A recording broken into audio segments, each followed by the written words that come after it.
But I'm excited to chat with you here today and to welcome you to the community Yay, and thank you. introducing you as a new partner um, focused on Reiki. But I know that you also have experience in chakra balancing and more generally spiritual wellness coaching. So I want to get Hmm. into all of this with you and use this time as an opportunity to just in a really informal way let the world get to know you and what it's like to work with you. um, more details on the specifics of what you actually offer and how you offer it, because that's really the key to this as I see it. Every healer has their own unique energetic signature, and Hmm. these lives that I do with new partners is a way for you to showcase what that is, and that emanation is what is received from those who view this now here live, but also when it becomes a part of your partner profile. So that's the intention of this, and let's just dive into it, Okay. if that's okay. Yeah. Do you have an area? My dog's behind me, so if you see him like running back and forth, do you have an area that you want me to touch on first? Yeah, I was going to say, I think it tends to flow best if we focus on a bit of your personal history to begin, in terms of you sharing with us about your story and, um, that weaving path that's led you to this moment Okay. and what you do now and why you do it. So, yeah, just talk to us a bit about your journey. All right. Okay, so let's begin. Chapter one. I'm just kidding. I'll try to keep it brief, guys. But it all started back when I was a child. I was a big empath, and I didn't really understand what that was. Like I always felt like everybody's energy. I was really, really shy.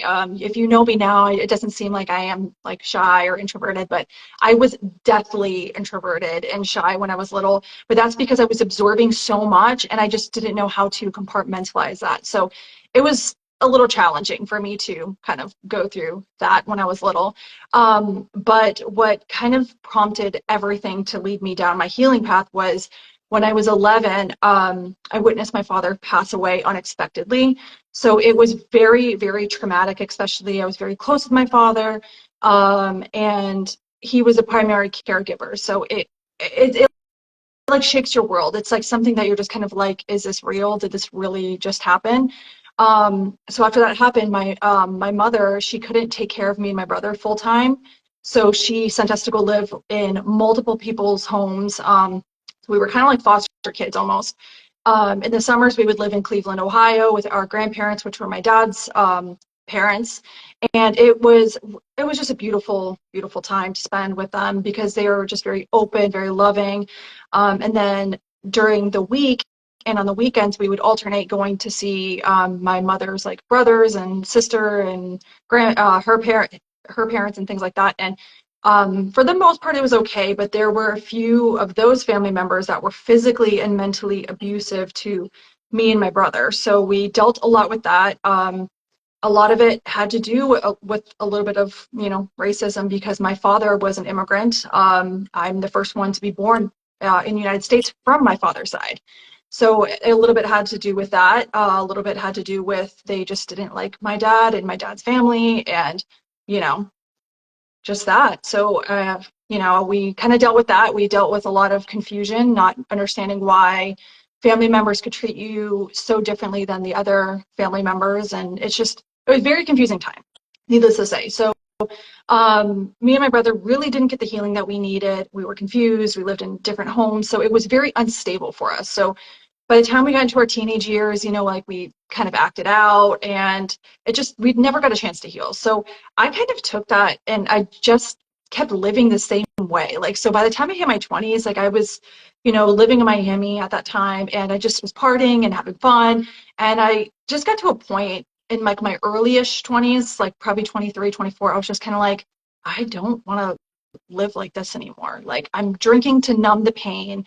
I'm, going out to deal with everything that I've been through. And I was like, I want to be happy because to be honest, I was so depressed.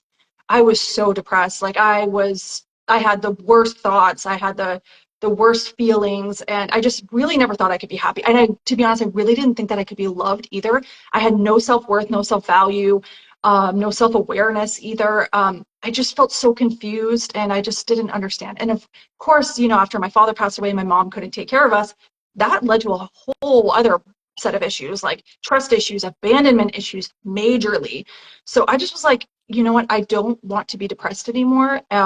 So there's two things that can happen. Either I can end it now and just, live no more, or I can try to find a way to be happy doing something different, maybe something like alternative. So I decided to start going to yoga and really focusing on the mind, body, spirit. And it was not my favorite thing at first, believe it or not. It was just really challenging because a lot of it is introspective. And I didn't want to go inside because I didn't like what was inside. So I pursued that though. I continued to go through it. And then I started learning more about like metaphysical things and spirituality. So I started reading. I have always been a bookworm. So I've always loved learning about different things. So I started reading more. And I started getting crystals and essential oils. And all of this was just like so like transformative. I really, really felt connected to all of those different types of healing. I started going to sound therapy and doing different things like that. And I did simple swaps too. Like I swapped out a lot of like toxins and started getting more like organic things and cutting out processed foods because that has a lot to do with our mental and physical health. And then I started like knowing, like seeing a transformation. And it wasn't enough yet though. So by the time that I think I was probably either 24, almost 25, I actually had a friend bring me to a Reiki circle, and I am an adventurous. I love trying new things. If somebody's like, "Hey, you want to do this?" I was like, "I don't know what it is, but yeah, let's go." um, and at this point, I had like started to cut out a lot of drinking and all of the other kind of stuff. So I was really, really focusing on my health.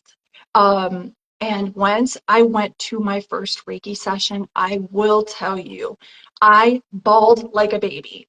I cried so much, and I was never a crier. Like I kept everything inside. I didn't want to feel anything. I didn't want to deal with emotions or feelings. But I cried so much, and it was the best release that I've ever had. I honestly left that first session, and it was a group session. I left that first session feeling like, oh my gosh, like, is this what happiness feels like? Like, I felt relieved almost, like a lot of my burdens have been like lifted. So I started going more often. I started going to group sessions every week, and I would start doing one-on-one with the Reiki practitioner. And I probably did that for about 6 months to a year. And every time that I went, I noticed I felt happier for longer because before I wouldn't have a full week of happy days. I was having weeks at a time of happy times and happy days. And I'm like, oh my gosh, like I feel good. And I'm not holding on to the anger, the resentment, the depression, the sadness, all of that from the past of being loved. So after that, I decided to do my Reiki certification. I got my first certification because I was like, I want to continue to heal myself. Like, I love this. This is so transformative, and I just want to continue to heal. And now that I feel in a good place, I want to heal myself too. So I got my first Reiki certification, and then I did, my follow-up hours of like doing self Reiki. And then I was like, I kind of want to see if I can help heal other people because this has been so transformative for me. So this is about 5 years ago now. I got my Reiki certification, my following Reiki certification, so that way I could help heal other people. And that was what honestly prompted me into this beautiful journey of healing. Not only am I continuing to heal myself, and I work on self-healing every day, but I'm able to help heal other people. And that's why I'm so passionate about self-love, self-worth, and especially people that have experienced trauma too, because I want to help them and show them that there is a way out of that. Like you do not need to be depressed all the time. You don't have to be sad all the time.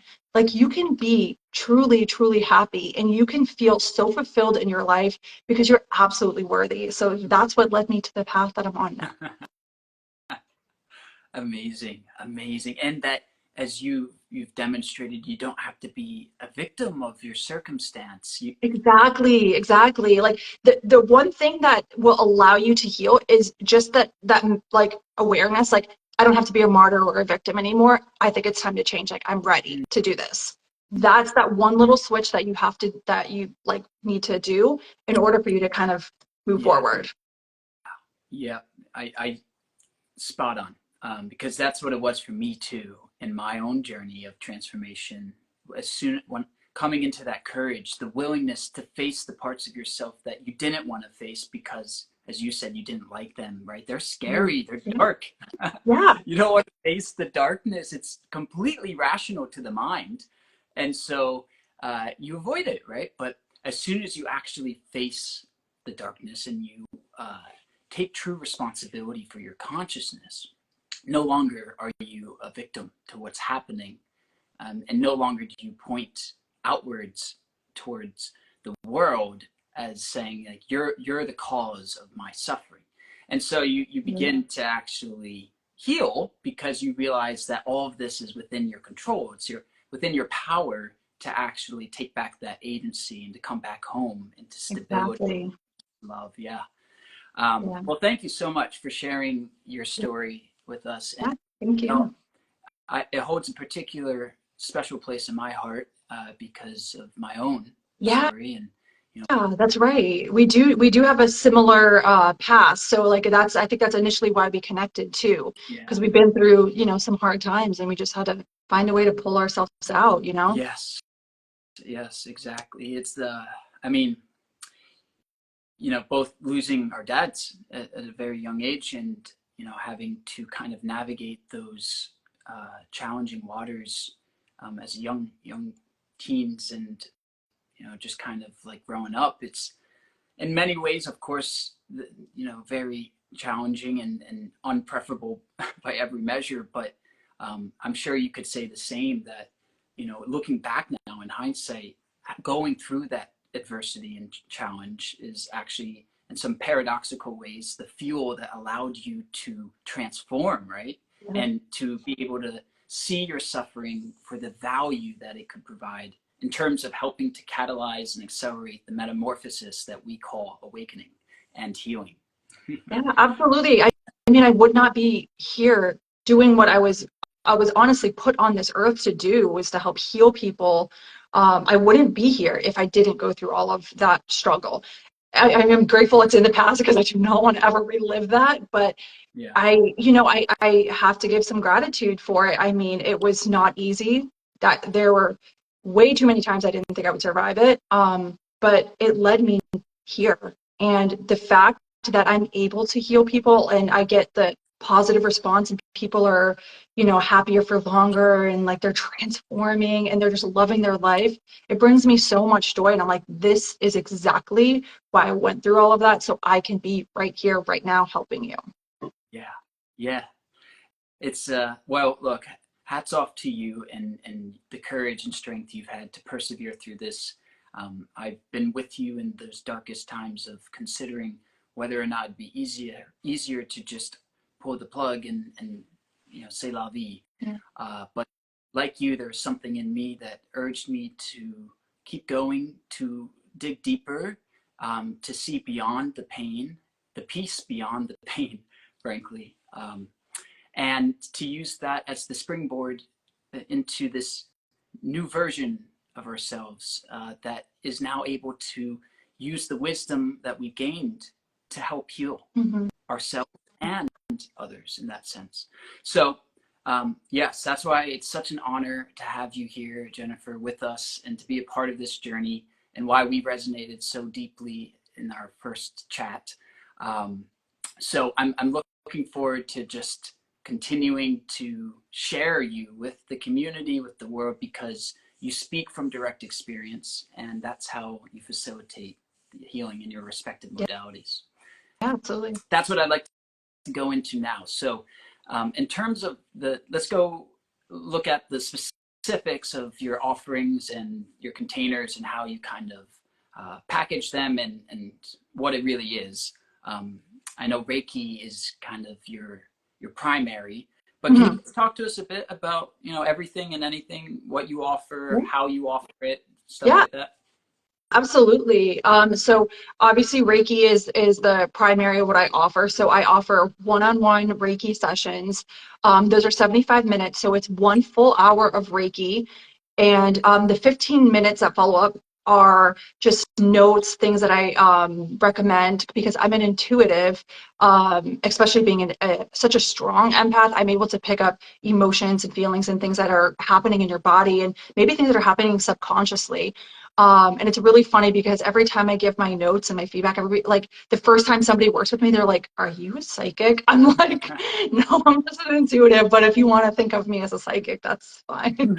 So I give notes and I give recommendations, and I always call them recommendations because I want you to feel comfortable to use them afterwards. But if it doesn't resonate with you and you're like, "I'm not sure if I'm ready to continue doing that," then that's fine too. So they're just helpful tips based on what chakras are blocked or what messages are coming up.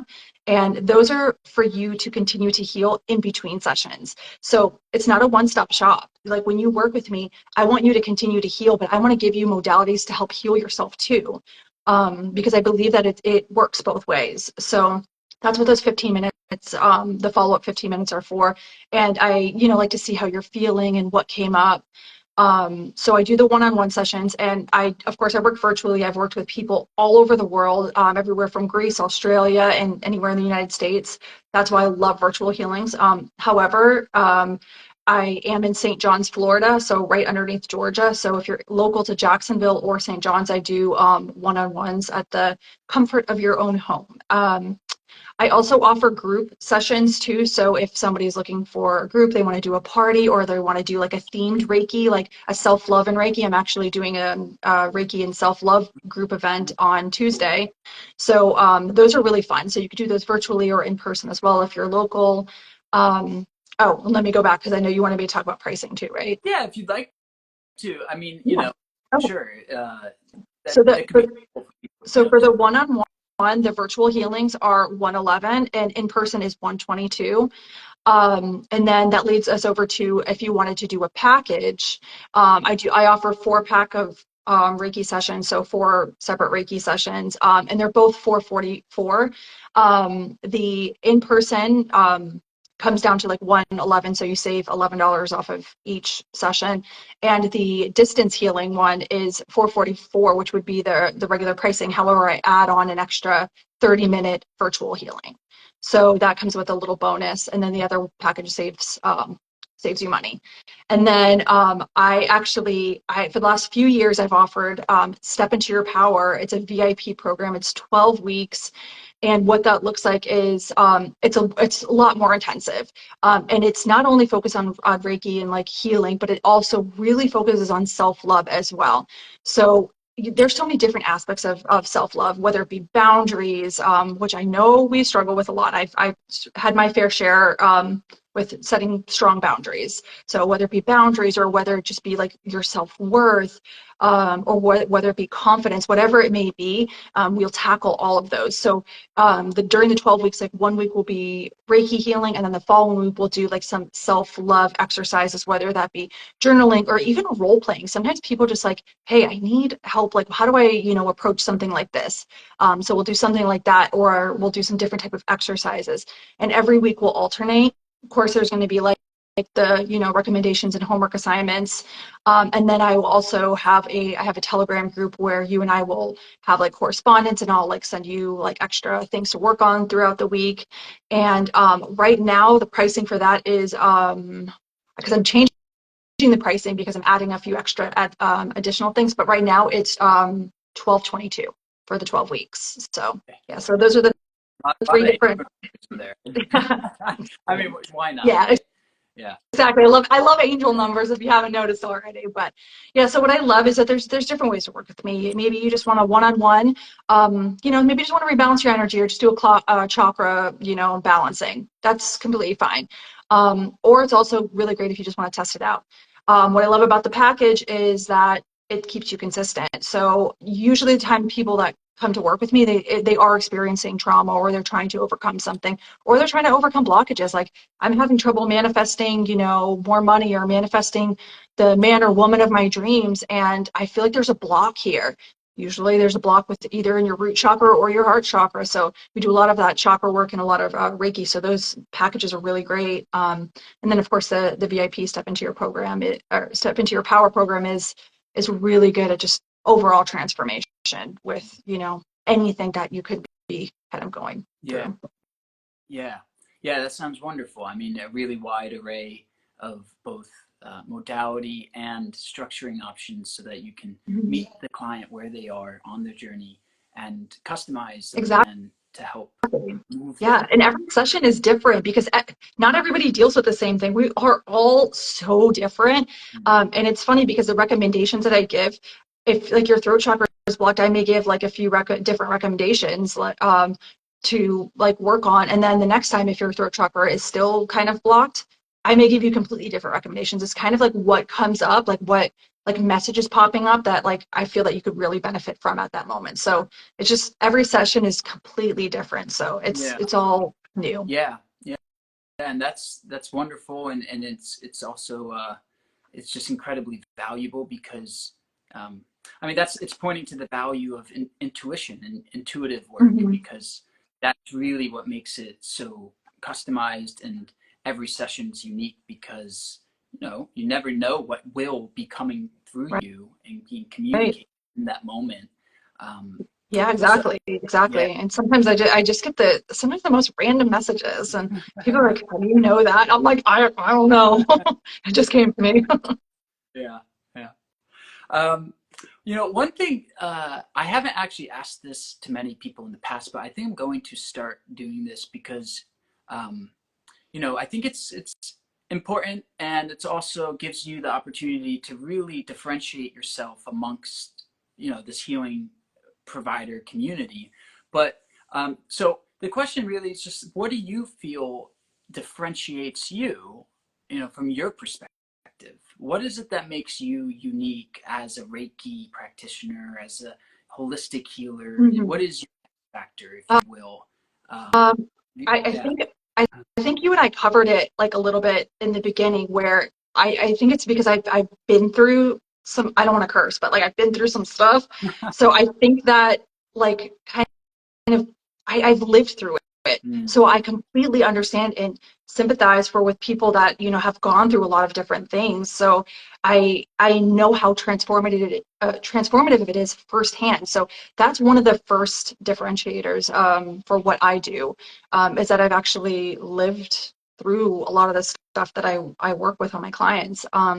Another one is obviously the intuitive messages and going over what chakras are blocked, and the chakra work too. Um, during both sessions, in person and virtual sessions, I always use crystals and I always use essential oils as long as they don't have any sensitivities. And then, obviously you can't sense, like you can't smell the essential oils that I'm utilizing. I'll give you recommendations for like, hey, this is what I used if you enjoy it. So I also do that as well. And then I also, whether it be in person or virtual, I do healing hertz frequencies as well. So I put that on in the background based on what you're experiencing. So if you're like, I'm having some like trouble blockages, I mean, I feel like I can't open myself up to attract more love or be open to receiving. So I might, put on something that's good for the heart chakra. And then if it's virtual, I send you the video that you can listen to while I'm working on mm, you. So I think those different things that I offer as well, because it's like all in one. I yeah. mean, not only are you getting Reiki and then you're getting some helpful tips to work on, you're also getting the crystal healing.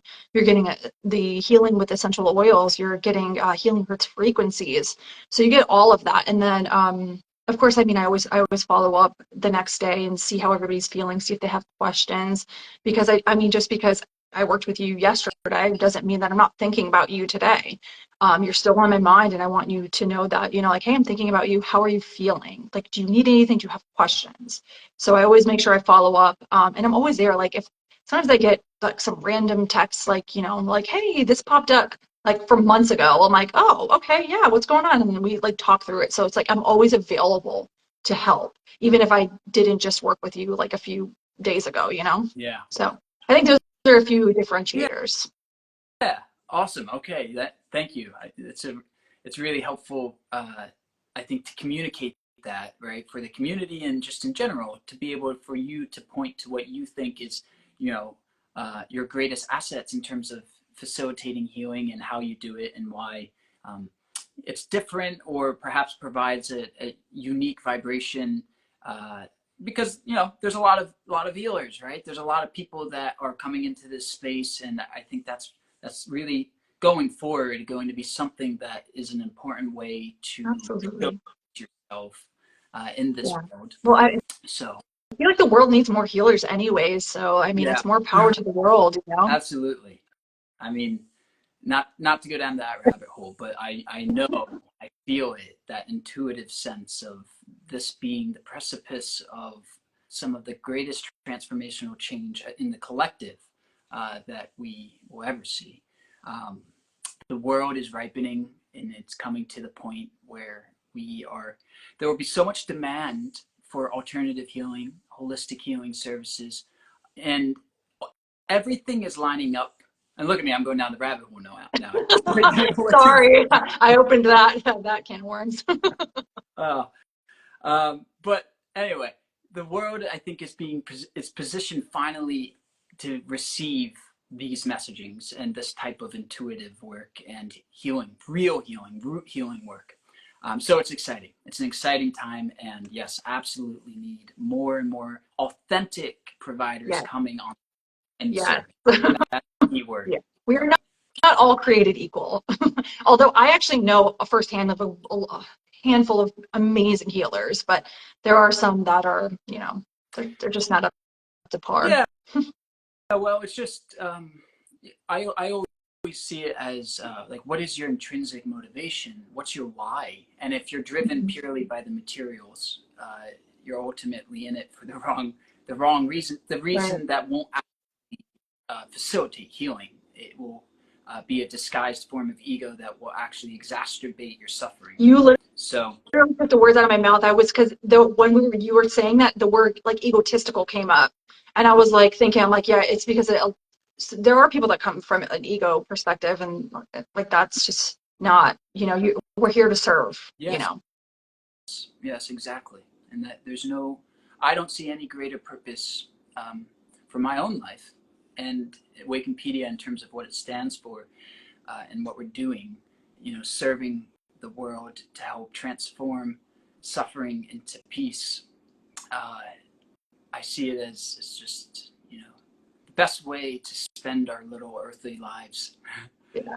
Um, anyway, uh, continuing on here, Jennifer, I'd love to know, just kind of piggybacking off this, like, what are you intending to bring in, manifest for 2024 this year? Are you looking to do more of something in particular? Is there, a certain calling, or you're being guided towards a certain type of, uh, whether it's a modality or a certain type of delivery model? Just like, where are you feeling pulled right now? Um, you're probably gonna laugh when I say this because we discussed this last time I was talking to you, but I want to be able to help more people on a broader range. So I've done a few local speaking engagements, but I would love to do more speaking engagements or like retreats and things like that. I want to be able to help on a larger scale and be able to help on a bigger scale, if that makes Yeah. sense. I'm obviously not giving up one-on-ones because those, I mean, I love my one-on-ones. But I want to be able to help a lot more people at the same time, if that makes sense. I I love, giving recommendations and tips and different things like that. And I mean, you could love me or hate me for saying this, but I love Tony Robbins, and I want to be like my own kind of like, not as big as him. I mean, I don't think I can handle as much as he does, but I love the power and the his heart. I think is very beautiful. I mean, maybe not everybody agrees with me, but I want to be like my own type of person that really gives people hope and motivation and just be that person that, people can talk to or even look to, like, to know that there's light at the end of the tunnel. So yeah, so more Yeah. speaking engagements, be a part of a retreat or 2 or 3, whatever pops up, wink, wink. um, and yeah, I just want to, be able to help more people this year for sure. Yeah, beautiful vision, and one that I do sense will be realized. And look, Tony, I think his heart's in the right place, and that's what Right. matters. You know, um, he when you're kind of at his stage in terms of his audience size, it's hard to you're not going to make everyone happy, right? Right. So, And that's why or I wanted yeah, a lot like smaller scale. Like that's a lot. But I mean, just even a little bit of that, like just the power that he just has, and like his story is just so beautiful. yeah, I want to be able to kind of move people the way that he does, And I know it's not for everyone.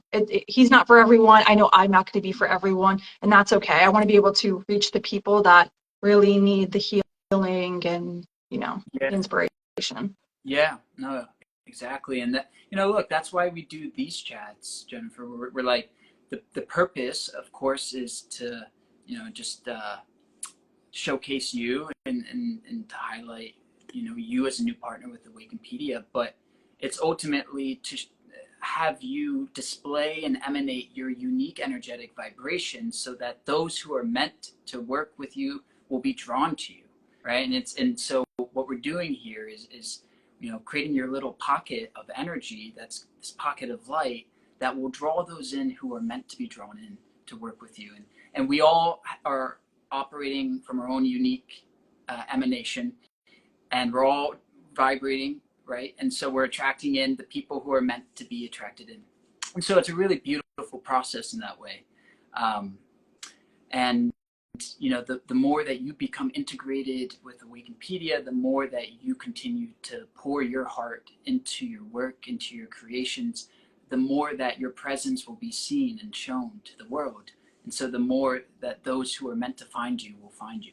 Um, so on that note, I think we're coming to a good place to wrap it up here. And I like to ask, as a way to kind of finalize the chat, if there's any type of guidance or insight, wisdom, healing advice, that you would like to share and impart on the community, just the world, and letting it all, of course, come from your heart, as always, in terms of just if there's anything bubbling up that in this moment that you'd like to share. Yeah. So this is a key advice that I like to give, and I feel like it's been coming up more often, is to don't give up too quickly. Like, don't give up before the fruits of your labor have, birthed itself, or whatever kind of metaphor you want to use. Meaning, like, whether you're trying to manifest something, or you are patiently waiting for something, or you're waiting for even a healing transformation, don't give up before the transformation occurs, because usually the time that, like, we're feeling frustrated and upset that it hasn't happened yet, or like we haven't received what we wanted, or whatever it may be, that's when, like, we're moments away from receiving it. I feel like the universe is testing us. Those last little bits, like, the universe is almost kind of saying, how bad do you really, really want this? Like, I was like, the universe knows that you deserve it. They want to see that you know that you deserve it. So the moments where we're about to give up, and oh my gosh, I've noticed this so many times within my own life, where, like, I'm trying to, manifest something in my life, and I'm just kind of like, oh my gosh, this is never going to happen, is it? And I have, like, just like a sad hour, and I'm like, oh my gosh. And then I'm like, okay, time to raise my vibration again. Let me start journaling and getting out of this headspace. And like a day or two later, all of a sudden, like, my manifestation comes to fruition, and I'm like, wow, okay. It's just those moments that we feel like we can't go on anymore. That's usually the turning point. So don't give up prematurely, because usually it's right around the corner after that happens. So I mean, it's not always like that. Sometimes your manifestation comes in quicker. Like when you start to raise your frequency more, like your manifestations will start coming in quicker. But don't give up before your goal or your dream or your healing is had a chance to show up. Yeah, I love that because it's so true, and I've realized that through my own direct experience. What I sense you're pointing to is like that, what is quintessentially described as that dark night of the soul, and Yes. that moment, right, of where suffering is peaking in its intensity, and that is usually the doorway where if you can just hold on, and often with that surrender into it, not give up, but surrender, Right. very different, right? Surrender. Oh, you give me chills when you said that. Yes, Surrender exactly. your way into peace, and peace is right Yeah, around that corner, without a doubt. absolutely. And that's the beautiful part about it, because if you can listen to the advice you just gave, you won't want to give up after the transformation occurs. So if you just hold on and surrender into it after you go through this doorway, life becomes beautiful, easier. It's more, it's like, it works for you now, right? You're flowing with life after that inflection. So that's when you don't want to give up anymore. Now you're actually enjoying this ride. Exactly. And so if you can just, yeah, if you could hold on through that suffering state and accept it and surrender into it, um, the light is at the end of the tunnel. Yeah. I mean, that's the most simple is metaphor, but it's so true though. Yeah. It is so true. There's always light at the end of the tunnel for sure. Yep. Yep. And that's exactly what awakening is. Healing is coming into the light through the darkness. Yeah. And that's the thing about that metaphor. The light is at the end of that tunnel, meaning you have to go through the darkness, right? You Yeah. have to face the It's darkness. not always easy either. I mean, No. if it was easy and everybody had it, then I mean, we wouldn't, work for anything. So, Yeah, yeah, exactly. but I think that's where we find true beauty though, is when we're like, man, I kind of struggled to, get this promotion out of my job or, whatever scenario it is. But like once you get it, you're like, yeah, all right, I got it. Like this is awesome. So, I mean, it makes us appreciate life and the experiences so much more. Mm-hmm. Well, thank you so much, Jennifer. This was a beautiful time to spend with you. Thank you. I know you you can't see me, but it was wonderful to see you. You'll see me in the Okay. recording. And for everyone who tuned in, thank you so much. You can learn more about Jennifer, find her info, bio, direct booking links, all that good stuff in the member forum in her partner profile. And Yes. yes, lots more of Jennifer that you'll be seeing in events, retreats, and everything else. So talk to you soon, Jennifer. Thank you guys. And thank you for all of your comments. I saw them coming through. Thank you. Yeah, yeah. Thank you guys. All right. Bye-bye. Bye.